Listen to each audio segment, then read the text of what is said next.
آداب ناظرین، آپ کا خیر مقدم ہے اور میں ہوں حامد۔ آج ہمارے ساتھ بات کرنے کے لیے موجود ہیں این سی کے کینڈیڈیٹ ڈاکٹر بشیر احمد ویری صاحب۔ سر، آپ کا خیر مقدم ہے۔ سر، آپ ہمیں یہ بتائیں کہ اس بار کافی دیر بعد اسمبلی چناؤ ہونے جا رہے ہیں، تو کیا ایجنڈا رہے گا نیشنل کانفرنس کا؟ ایجنڈا ہم نے اپنا انتخابی منشور شائع کیا ہوا ہے، اس میں جو باتیں ہیں وہی ہمارا ایجنڈا ہے۔ ہم کمیٹیڈ ہے، یہاں جو ہمارا اسپیشل سٹیٹس کیٹیگری اسٹیٹ تھا 370 تھا، 35A تھا، ہم اس کے لیے کمیٹیڈ ہیں۔ ہم جدوجہد کریں گے اس کو ریسٹور کرانے کی۔ ہماری ریاست کا درجہ ختم کیا گیا، ہمارے قانون ختم کیے گئے، ہمیں ڈس ایمپاورمنٹ کیا گیا، اور یہ سب پالیسیز جو ہے وہ PDP اگر ان کے ساتھ الائنس نہ کرتے شاید ہمیں یہ دن دیکھنے کو نہیں ملتا۔ تو ہم نے اپنے انتخابی منشور میں واضح طور پہ اس کا ذکر کیا ہوا ہے کہ ہم آٹونامی کو کمیٹڈ ہے، اور ہمیں امید ہے کہ حالات بدلیں گے۔ یہ جو آج کمیونل سرکار ہمارے اوپر مسلط تھے ہندوستان کے اندر، ہمیں پوری امید ہے کہ انشاءاللہ ایک وقت آئے گا کہ وہاں ریئلائزیشن ہوگی، چاہے اس کو ہمیں 2 سال لگیں، 4 سال لگے، جو بھی وقفہ لگے، ہم اپنی جدوجہد جاری رکھیں گے۔ اس کے علاوہ جو بے روزگاری کا مسئلہ یہاں پہ ہمارے نوجوانوں کو فیس کرنا پڑ رہا ہے، اس کے لیے بھی ہم انشاءاللہ کوشش کریں گے، روزگار کے وسائل پیدا کریں گے۔ اگر ہماری سرکار آتی ہے تو جو پبلک سیفٹی ایکٹ ہے اس کو ختم کرنے کا ہم نے وعدہ کیا ہوا ہے۔ جو نوجوان جیلوں میں بند ہے ان کی رہائی کے لیے ہم نے ریویو کرانے کا بھی ہم نے وعدہ کیا ہوا ہے تاکہ ان کو راحت ملے۔ اس کے علاوہ جو بجلی کا بل یہاں پہ لوگوں کو اتنا زیادہ آتا ہے ان کی کمر ٹوٹ جاتی ہے، ہم نے یہ بھی وعدہ کیا ہماری سرکار آئے تو 200 یونٹ بجلی ہم مفت دے دیں گے، اس سے سلیش ہو جائیں گے، سلیش ڈاؤن ہو جائیں گے قیمتیں۔ جو غریبی کی سطح سے نیچے زندگی بسر کرتے ہیں ان کو ہم 12 سلنڈر گیس فراہم کریں گے ہر سال۔ اسی طرح بہت سارے ہمارے اپنے ایجنڈا پوائنٹس ہیں جس پہ ہم انشاءاللہ وعدہ بند رہیں گے۔ شرط یہ ہے کہ ہماری سرکار آئیں اور لوگ ہمیں اپنا اعتماد دیں۔ ڈاکٹر صاحب، ایک اہم سوال ہے کہ ایک وقت تھا جب NC کے پاس پوری میجورٹی تھی، تب وہ ایک ریزولوشن پاس کر سکتے تھے اسمبلی میں، تب ایسا نہیں ہوا، تو اب کیسے لگتا ہے آپ کو پاسبل ہے کہ یہ جو ہے مطلب ہمارا جو اسپیشل سٹیٹس ہے اور اسٹیٹ کا یہ ہے واپس آئے گا؟ آپ کے پاس اور کیا وکلپ ہے؟ آپ کے پاس اور کیا چوائس ہے؟ آپ مجھے بتائیں، اور کیا کرنا چاہتے ہیں آپ ہاتھ پہ ہاتھ دھرے بیٹھنا چاہتے ہیں؟ جس وقت یہ معاملہ یہاں ختم کیا گیا، اگر PDP یہاں تقسیم نہ کرتے ہم کو، اگر جھوٹے وعدے نہ کرتے، فریب نہ دیتے لوگوں کو، اور ان کے ساتھ الائنس نہ کرتے، آپ کو یاد ہونا چاہے مفتی صاحب زندہ تھے، جگہ جگہ جا کے انہوں نے یہی کہا کہ اگر آپ کو BJP RSS کو روکنا ہے سرکار بنانے سے تو PDP کو ووٹ دے دیے۔ لوگوں نے بھروسہ دیا، اعتماد دیا، وہ جا کے ان کے ساتھ ملے، اس کے بعد ہی تو ہم کو یہ دن دیکھنے کو پڑے۔ اب مجھے بتائیے، اس وقت جب انہوں نے یہاں یہ ڈیسیجن لیا، یونیلیٹرلی ڈیسیجن لیا، کیا انہوں نے ہماری اسمبلی سے پوچھا؟ کیا انہوں نے ہمارے لوگوں کو پوچھا ہم کون سے قوانین، کیا ہم یہاں پہ اینیملز ہیں؟ They are treating us as slaves. ہمارے ممبر پارلیمنٹ آغا روح اللہ صاحب نے ان کو وہاں ایوان میں کہا، آپ کیسے یہ کہہ سکتے کہ آپ نے ہم کو غلام سمجھا ہے؟ کیا آپ نے ہم کو سبجوگیٹڈ سمجھا ہے؟ کیا ہم سیکنڈ کلاس سٹیزنز ہیں؟ آپ وہاں سے جو چاہے وہ فیصلہ کریں۔ انہوں نے ہم سے یہ نہیں پوچھا ہے، اور ہم اس کے لیے جدوجہد کریں گے۔ ہم دنیا کے سامنے ایکسپوز کر رہے ہیں ان کو، اور ہمیں پوری امید ہے کہ حالات بدل جائیں گے۔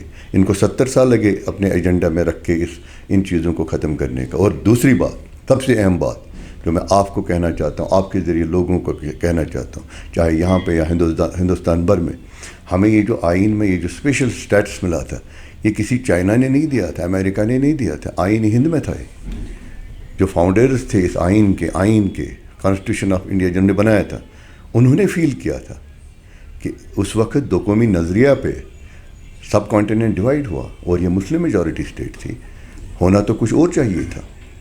لیکن یہاں کے لوگوں نے کانشیس ڈیسیجن لیا کہ ہم نے ایک سیکولر ملک کے ساتھ الحاق کیا، لیکن چند شرائط یہی تھے۔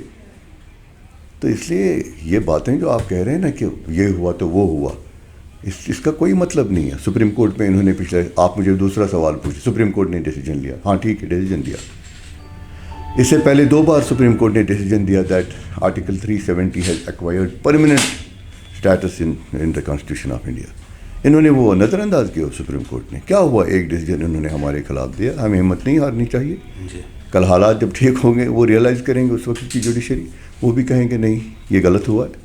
Decisions are made to be reviewed और नए डिसीजन आते हैं। जी, तो आप हमें ये बताएं कि इंजीनियर रशीद साहब जो है उनकी कुछ खबरें वायरल हो रही है कि उनके कुछ वीडियोस सरफेस हो रहे हैं कि 15 अगस्त को दिल्ली में उन्होंने किसी होटल में खाना खाया, क्या कहना चाहेंगे आप? भाई वो तो हमें सब पता है। देखिए, mushroom growth of political parties and political leaders it takes place only in Kashmir, why not in Jammu? इस तरफ आपका है कोई ऑब्जर्वेशन है आप प्रेस वालों की? जम्मू में क्यों, कश्मीर में ही क्यों? नए तजुर्बे, ए टीम कभी, बी टीम कभी, बख्शी कभी, सादिक कभी, मीर कासिम साहब। आज के ज़माने में ये ए टीमें, बी टीमें, आज़ाद साहब 52 साल कांग्रेस पे पले, उसके बाद उनको भी डिफेक्ट करवाया गया। इंजीनियर रशीद तो एक छोटी सी बात है, ये तो उसी सिलसिले की एक कड़ी है जिसकी तरफ आप खुद इशारा करते हैं। तो बताया जा रहा है कि इंजीनियर रशीद का बेटा जो है उनका बीजेपी वालों के साथ काफ़ी मतलब तालमेल है, इस हवाले से आप क्या कहना? आप जर्नलिस्ट हैं, you should be investigative journalist, ताकि हमारी कौम के सामने हकीकत सामने आए। आपको इसका करना चाहिए, इन्वेस्टिगेट करिए, जाइए देखिए, सही होगा तो बता दीजिए कौम को, मैं क्या कह सकता हूँ। तो क्या लगता है आपको कि एनसी के लिए कैसे साबित होंगे? कौन एनसी के? इंजीनियर रशीद साहब। मुझे नहीं लगता। देखिए, कश्मीर में एक बात है, यहाँ जब आप कभी हड़ताल होती है, कोई आफत आती है, अगर टाउन में आएगी तो कश्मीर में गाँव के लोग जो है ना वो चंदा जमा करते हैं, फूड ग्रेन जमा करते हैं, उसके बाद टाउन को सप्लाई करते हैं। वो पता है यहाँ कर्फ्यू रहा है, यहाँ हालात ख़राब रहे, हमारे भाई मरे ना। ये एक फिलैंथ्रोपिक एक वो क्या कहें ट्रेट हमारे में है कश्मीरियों के अंदर। जब वहाँ अपील हुई, कश्मीरी बच्चों ने अपील की कि इंजीनियर रशीद के बेटे ने अपील की, उसकी फैमिली ने अपील की कि हमारा बाप जो है जेल में बंद है, अगर आप हमें वोट देंगे तो वो जेल से बाहर आएगा। उन्होंने रोया। कश्मीरी को जल्दी इंसाफ आता है, तो उस इंसाफ के बुनियाद पे वहाँ एक वेव जनरेट हुई।